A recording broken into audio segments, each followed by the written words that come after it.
Up next, we have Shira Wolpowitz reporting live about a story about the opening of the new library.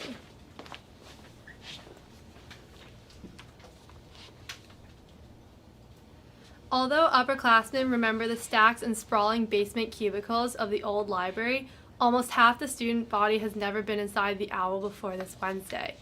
Over the course of the last year, the library has undergone a complete renovation with a revised floor plan, larger makerspace, and many new spaces for group and individual study. Most students were very excited to step inside the new library for the first time on Wednesday night.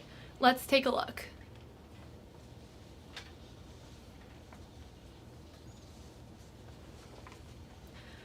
With renovations starting summer of 2018, the library was closed throughout the entire school year.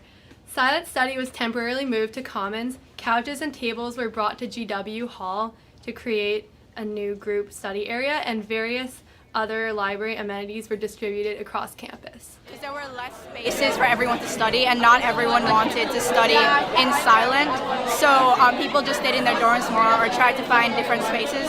And so I would eat in Commons and then go downstairs to study in silent and then go back up to Commons, and it was kind of like a hamster wheel situation. One focal point of the renovation was the increased space and equipment given to the nest, otherwise known as the makerspace.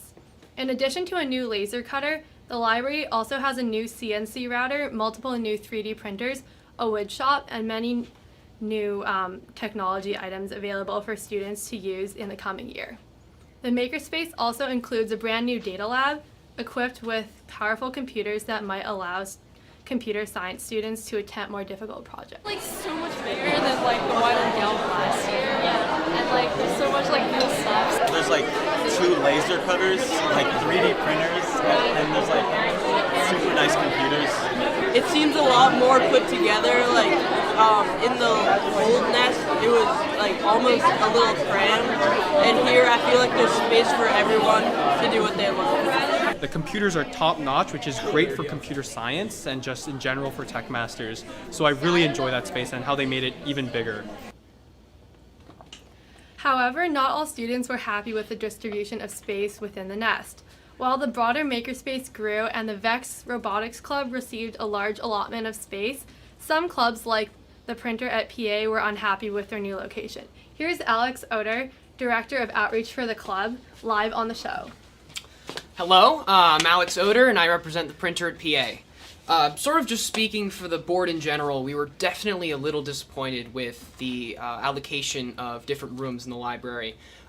Since we're an apparel printing company, we're dealing with hundreds of shirts, hoodies, and sweatpants at any given moment, and that obviously requires a lot of space, especially since we're working with dangerous equipment like heating presses, which are easy to burn yourself on. Last year, we were stuck in the 3rd floor gelb, which was very cramped, and it was honestly sometimes dangerous. Before that, in the old library, we had a whole room to ourselves, which was pretty much necessary for the work we were doing. And this year, we had a large downgrade. We're now in about 25% of VEX's robotics room, which, it's certainly disappointing, especially as a club that we've only been around for 4 years. We're not as old, we're not as large as some of the big name clubs, but we really had hoped that we could get a little more out of this. Nevertheless, we're going to continue to work as hard as we can to serve the Andover community.